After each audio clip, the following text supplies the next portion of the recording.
Hello, Zena Lord. It's so lovely to have you here at the Toronto Art Therapy Institute.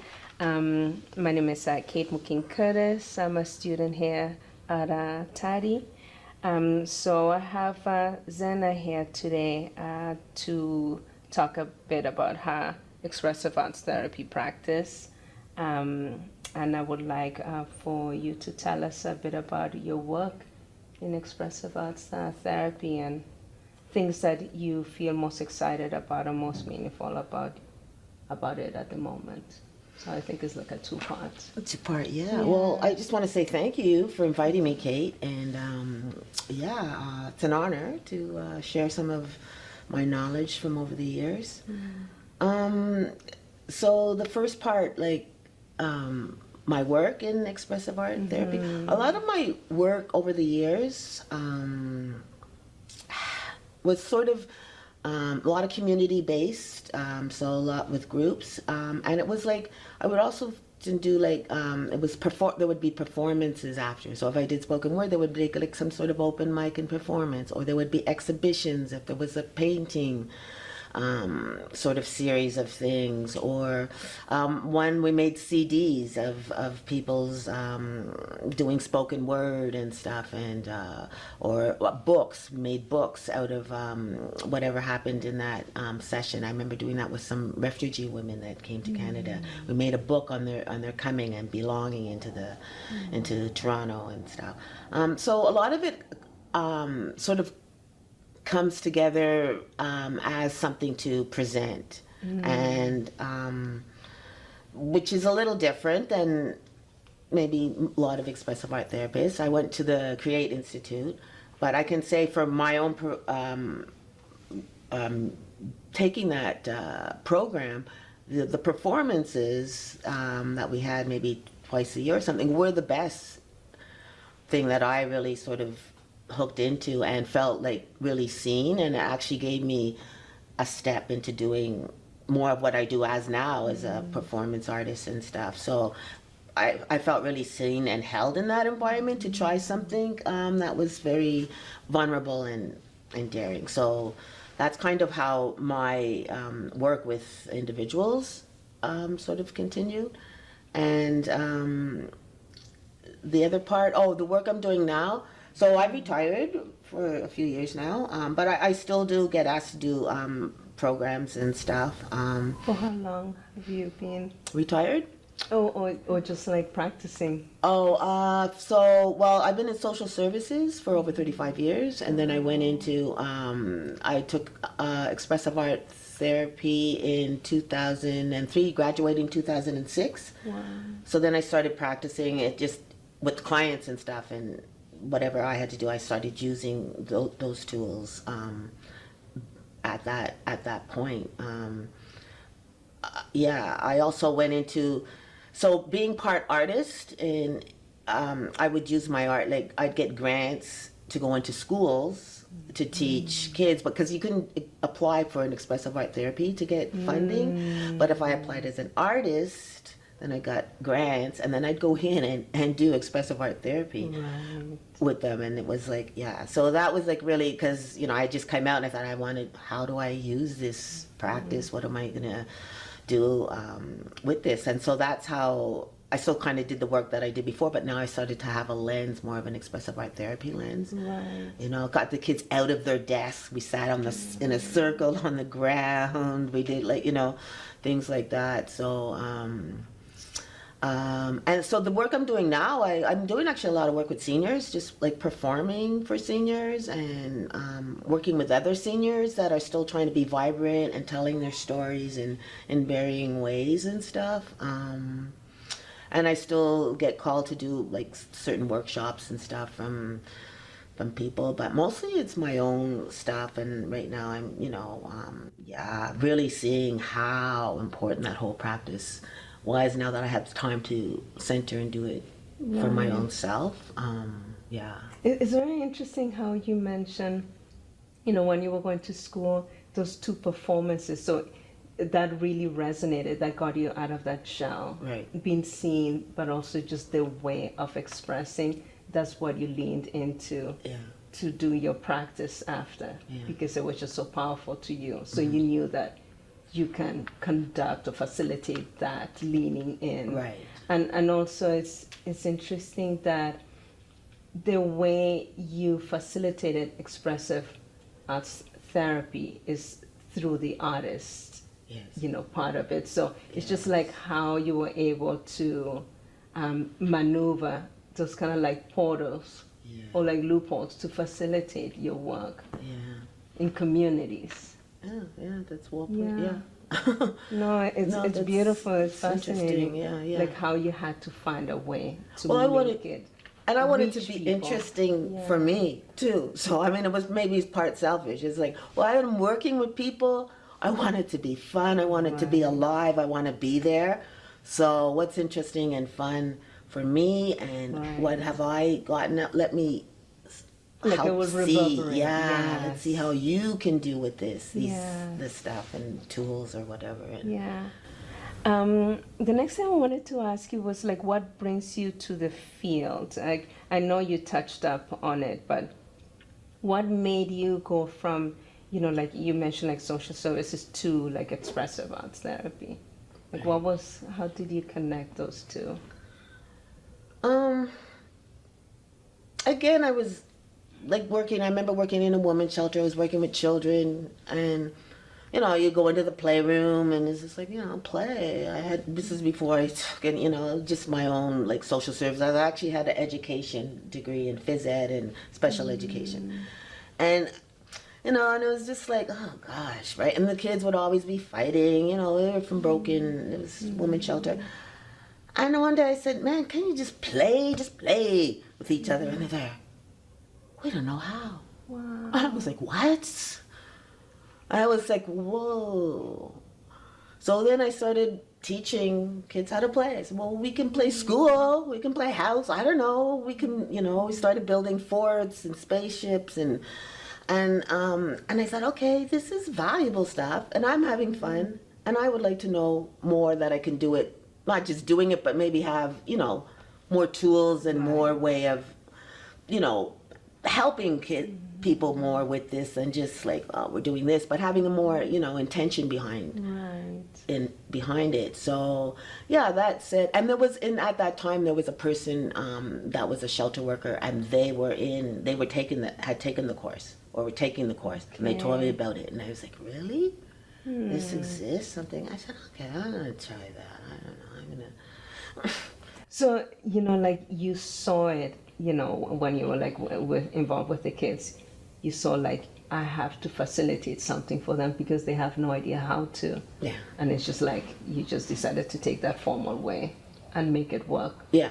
And help them access that. Yeah. And I wanted to be more in control. I mean, it was just not control, but just like, my God, these kids are all over the place and they're fighting and they don't, you know, and it's just like there's only, you know, I didn't want to keep discipline. It's just like there's got to be something that I do that holds their attention, that like we got to play. Why are we fighting? Let's play. Like, and so yeah, and then even then I would work with the women then. And then I started bringing in writing stuff, getting them journaling and doing, you know, stuff like that, and just adding little touches. Yeah, we can do a group where we're going to journal or we're going to write about, you know. So I started adding these little tools in spaces that I was actually working in, not as an art therapist, but I started bringing it to the spaces that I was in. So you just wanted to like expand on those tools and just be a little bit more strategic sometimes about it. Yeah. Being able to add a flow or be more strategic to make it work for them. Yeah. What it inspires you to. Yeah. Yeah. Very cool. The next thing I wanted to ask you was like, are there differences in how you practice now and the practices you were taught in expressive arts therapy training? Like where have you evolved, like from school, those two performances that really resonated with you to how you develop your practice? I think the difference is I tend to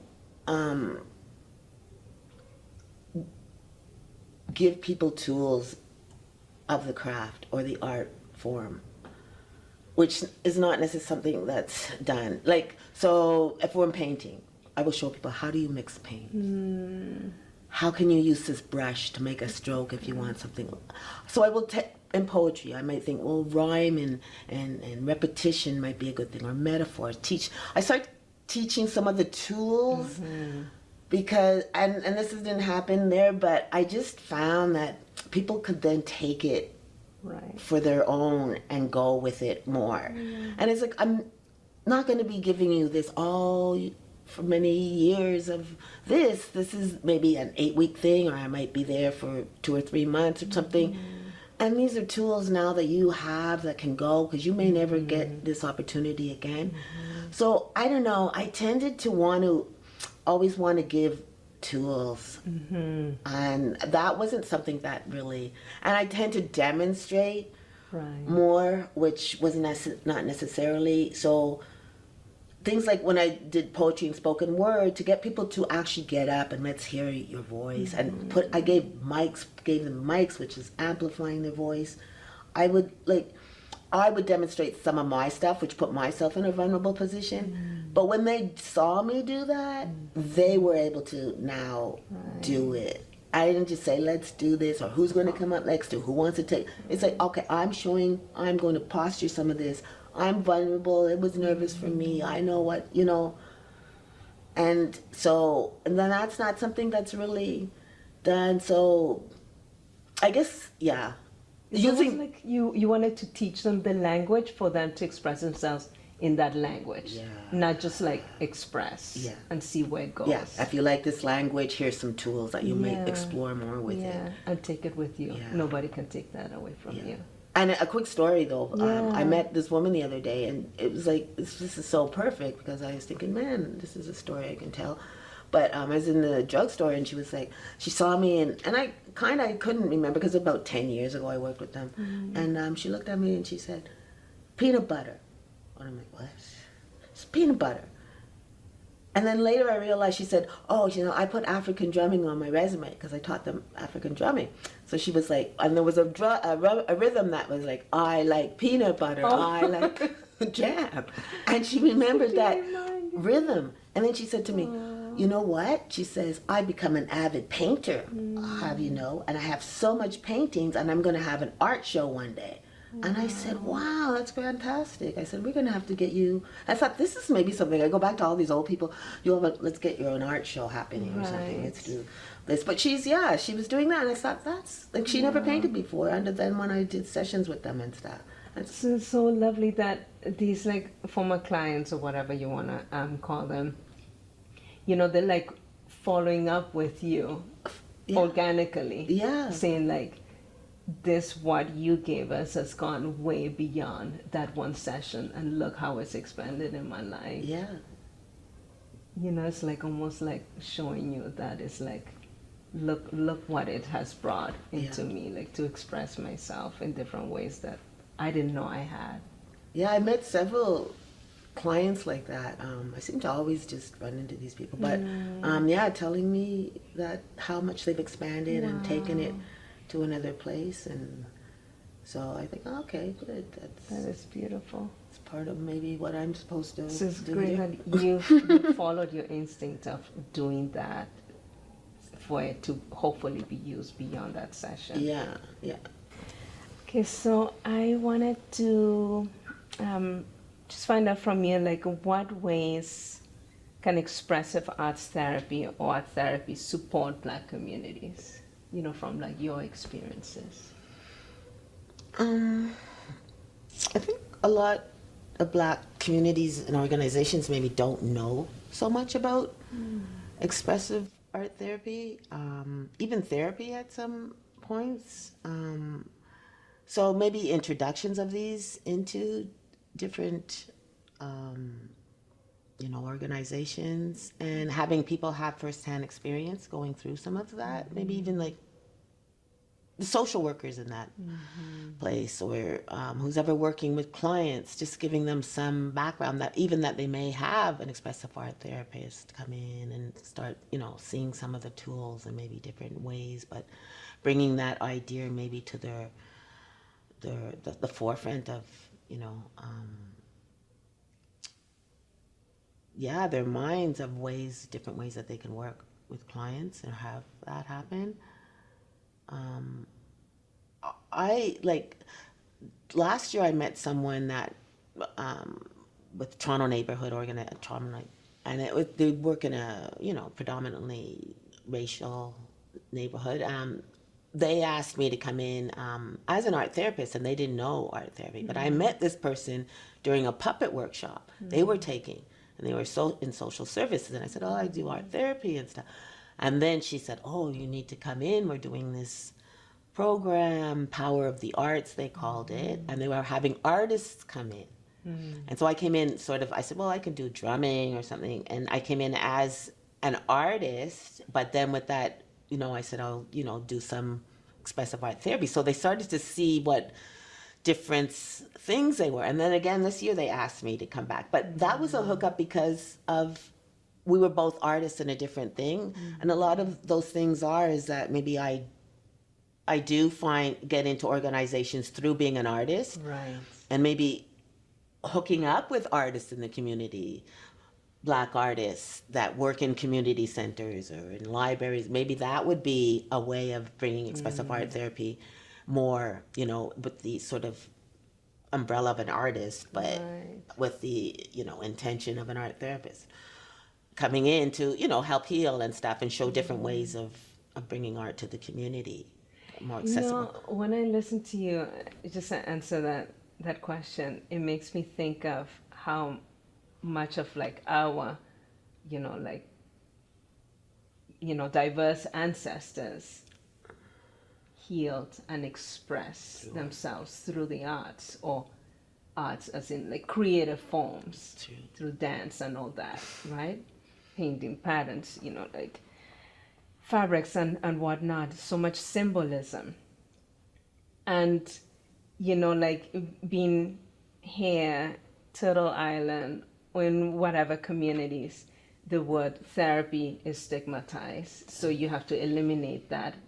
We talk about that often. It's like how to bring therapy when the word therapy is stigmatized in so many communities that do not have enough access and support. But also, what has disconnected a lot of these populations from these, almost like ancestral forms of expression and healing and coming to community too. I just find it very interesting, what has disrupted, that thing that we carry in our bones that now you have to come in through the arts, and then something just resonates with them. It's almost like they're like, wow, this makes a lot of sense. Whereas if you would have come with these hard titles, it wouldn't. Right.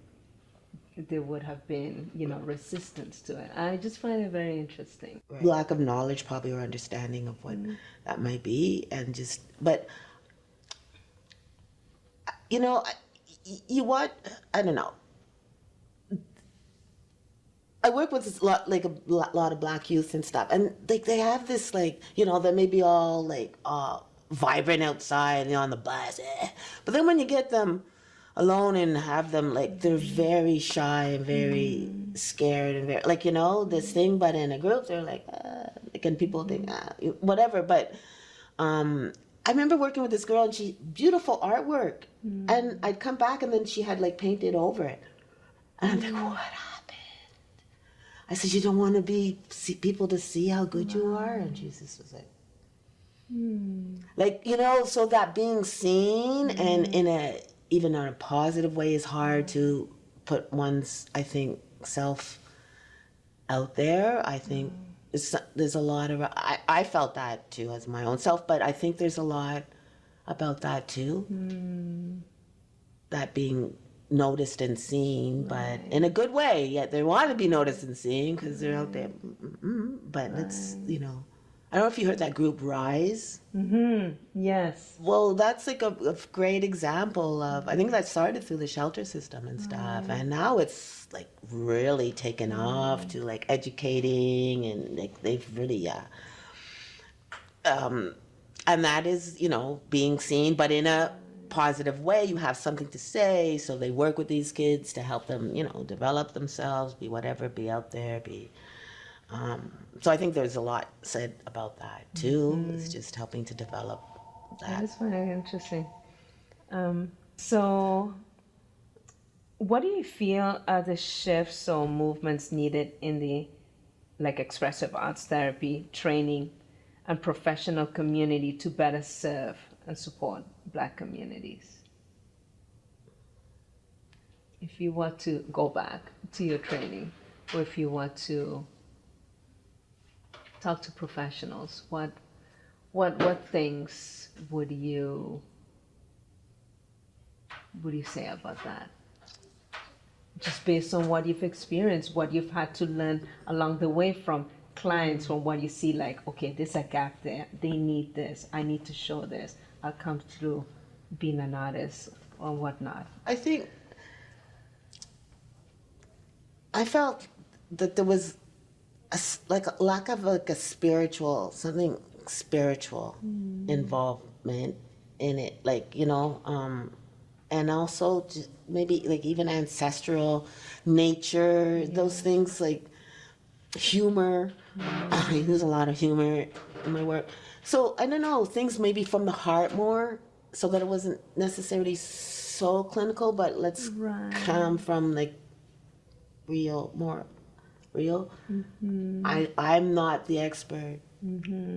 We're just all, you know, like, I don't know, I felt a bit divisions around that. So yeah, I don't know.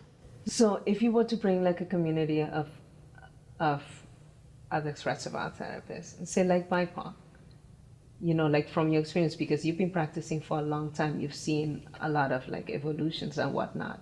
It's like, what one thing would you tell them for them to find their also like their own way, like you did, to kind of like jump off certain barriers so people could access, you know, like your work, like the way you work in community? I'm telling, just, who am I telling? BIPOC practitioners, you know? Okay, yeah. Was it a very individual journey? I think you have to come as a real person somehow. I don't know, because wearing hats and stuff, it takes you away, and especially for the arts and stuff and where you want to go. Hat, it really is a sort of a boundary somehow, like, and I don't know, somehow you have to just, I don't know, it's kind of like you just have to really be there, be present, and try to be real, we're doing human things here. I don't know, heart-based human things, and take it there, maybe not so, oh, what does that mean now? Or just whatever, I don't know. I don't want to be, but yeah, over the years, I just took off a lot of hats. You got rid of a lot of hats. I was just like, okay, you know, whatever, social work or whatever, it's not this, I'm just here, I'm sharing some of these gifts and knowledge I have, and, you know, this receiving and giving and receiving, and that nourishes me, I nourish you, and it became more of that sort of breathing. I can't, you know, that kind of like reciprocal. Yeah, it's just like breathing. As opposed to you coming in, you deliver, they do the thing, and then you leave. It was... Yeah. And so that's that I still run into people on the street. Actually, I even ran into someone that actually punched me in the face when, as a black person. But I ran into the other day, I'm on my bike, and they're like, "Hi, Zena!" Like they think we're friends now because I was like, I was fine. I broke my tooth and everything. Wow. But yeah, I mean, it's like, yeah, that was, and they want, people were like, are you going to charge them? No, I'm not charging. I was working at the time and stuff, and it was just like, but, but yeah, that person was like, actually apologized years later. They saw me again and said, like, I'm really sorry, and and I'm like, all right, it's cool, whatever. But I mean, just people, I just like, just people, I think I just got more into. One of the things that I did sort of what you asked me before, what I was working on, well, just before after COVID, I started working on this play, and it was called Don't Want to Die Before Being Human. And it was like, I started applying for grants for it, and I wasn't getting anything, and it was like way before its time. And I think now, people are coming into that reality of what's our humanness, like, are we, or is your humanness showing, sort of thing. So yeah, I think it was a little bit before my time, but so I may try to resurface that because I'm starting to see stuff like that now. It's just like with AI and all that. That's like the essence of it, like coming to more humanness. Yeah. To practice. Yeah. Less clinical, less the whole thing. Yeah. I have like one last question for you. What do you hope for the future of expressive arts therapy in our shared world? What can we do now to practice this future into being? Like, what do you envision? Well, I mean, it should be like a household name. It should be something that, wow, I'm feeling stressed. I'm going to journal. I'm going to maybe try to write a poem. I'm going to just take out my colors and color. Like, just like using it as, these are tools to help me heal, to feel a little better, to shift, to help me be more present. Tools that you would use instead of, well, I'm going to, I don't know, have a beer. I'm going to deal with whatever you're deling with, well, I gotta go talk to my friend. I'm going for a coffee. Whatever that it is. But maybe, hey, I'm going to sit down and journal.